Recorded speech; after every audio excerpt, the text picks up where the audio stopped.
Bonjour.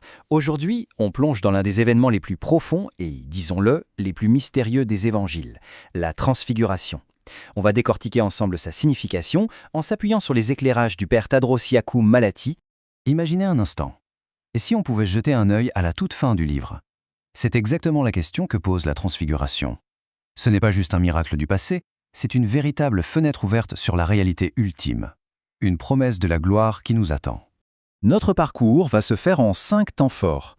On partira de la promesse qui a tout déclenché jusqu'à la descente de la montagne. Un voyage vraiment riche en symboles.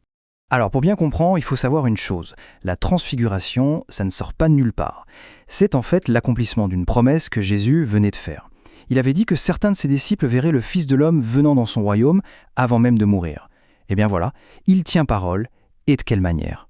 Cette parole de Saint Jean Chrysostome est éclairante. Jésus est en fait en train de préparer ses disciples. Il leur donne une sorte d'encre, un souvenir indestructible de sa divinité, pour qu'ils puissent tenir bon face à l'épreuve terrible de la passion, et surtout pour qu'ils comprennent le sens de la résurrection à venir. Le décor est donc planté. Jésus prend avec lui 3 disciples, pas n'importe lesquels, Pierre, Jacques et Jean, et il les emmène après 6 jours sur une autre montagne. Vous allez voir, ici, chaque détail compte. L'expression 6 jours, ce n'est pas qu'une simple indication de temps. Non, ça symbolise le passage du monde matériel, celui des 6 jours de la création avec son travail, son imperfection, vers quelque chose de beaucoup plus élevé. C'est seulement après avoir traversé ce temps de labeur spirituel que la vision divine devient possible, comme une porte d'entrée vers le 8e jour, qui est le symbole de l'éternité. Et le choix de ces 3 disciples alors? Pas un hasard conclu. Pierre, c'est le roc. Il symbolise la foi. Jacques, qui sera le premier martyr, représente l'effort, la lutte spirituelle, et Jean, le disciple bien-aimé, incarne évidemment l'amour. La foi, l'effort et l'amour, ce sont les 3 clés indispensables pour pouvoir s'élever et contempler la gloire de Dieu. Et cette fameuse haute montagne, ce n'est pas juste un lieu géographique, bien sûr, elle symbolise une ascension de l'âme. C'est en se plongeant dans la parole de Dieu, en s'élevant par la prière, qu'on laisse derrière soi le bruit du monde pour accéder à une révélation, une compréhension beaucoup plus profonde de qui est vraiment Jésus. Et voilà le cœur de l'événement. Attention, c'est très important. Jésus ne change pas, il révèle qui il est depuis toujours. Sa divinité, qui d'habitude est comme voilée par son corps humain, se dévoile juste un instant. Le soleil, la lumière, ce sont les seules images qu'on a pour tenter de décrire cette gloire divine. Et là, la scène devient encore plus incroyable.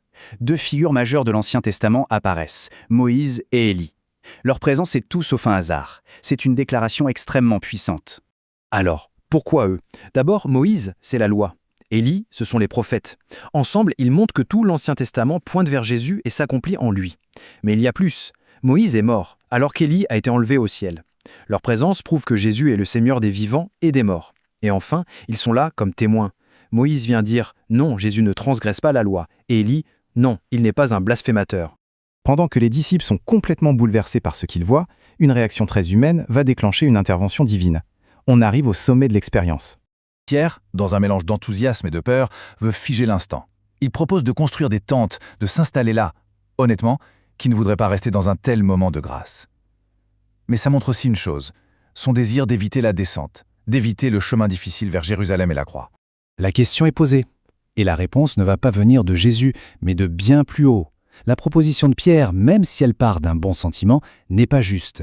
Le plan n'est pas de s'installer dans la gloire, mais d'y puiser des forces pour la suite. Et c'est là qu'une nuée lumineuse les enveloppe. C'est un grand symbole biblique de la présence de Dieu, ce qu'on appelle la Shekinah. C'est le Saint-Esprit qui prend la scène en charge pour dire que ce qui va suivre vient directement de Dieu. Et de cette nuée, la voix du Père résonne. C'est le message central. D'une certaine manière, elle corrige Pierre, qui mettait Jésus, Moïse et Élie sur un pied d'égalité en proposant 3 tentes. Le Père, lui, affirme que son Fils est unique. La loi et les prophètes ont parlé, c'est vrai, mais maintenant, c'est Jésus qu'il faut écouter. C'est l'inauguration de la nouvelle alliance. Cette petite scène, c'est comme un résumé de toute l'histoire du salut. Face à la grandeur de Dieu, l'humanité tombe, terrifiée. Mais le Dieu fait homme, Jésus, s'approche, il touche, il relève et il chasse la peur. C'est l'essence même de sa mission, nous relever de nos chutes. L'expérience touche à sa fin, mais en réalité, son véritable but ne fait que commencer. C'est de transformer la vie des disciples, une fois revenus en bas, dans la vallée. C'est une image d'une force incroyable. Une fois que la loi, Moïse et les prophètes, Élie, ont rendu leur témoignage, ils s'effacent. Il ne reste que Jésus, lui seul. Il est le centre, il est tout. Il est l'unique chemin à suivre. Saint Augustin a tout résumé ici. Cette vision, ce n'était pas une fin en soi, pas une échappatoire, c'était du carburant pour l'âme. La gloire vue sur la montagne doit maintenant se transformer en acte d'amour en bas. La sainteté, ce n'est pas fuir le monde, c'est le transformer par la charité. On touche ici au cœur du message. La transfiguration donne le pourquoi de la vie de foi. C'est le souvenir de cette gloire ultime qui donne un sens à nos luttes de tous les jours, à la souffrance, au service. C'est la promesse qui nous fait avancer, même quand le chemin est dur. Et voilà la question qui nous est laissée. Parce que la transfiguration, ce n'est pas juste une belle histoire à raconter, c'est une réalité à faire sienne. Comment est-ce que le fait de connaître la fin glorieuse de l'histoire peut transformer notre façon de vivre les chapitres parfois si difficiles du présent? Voilà une question qui mérite qu'on y réfléchisse.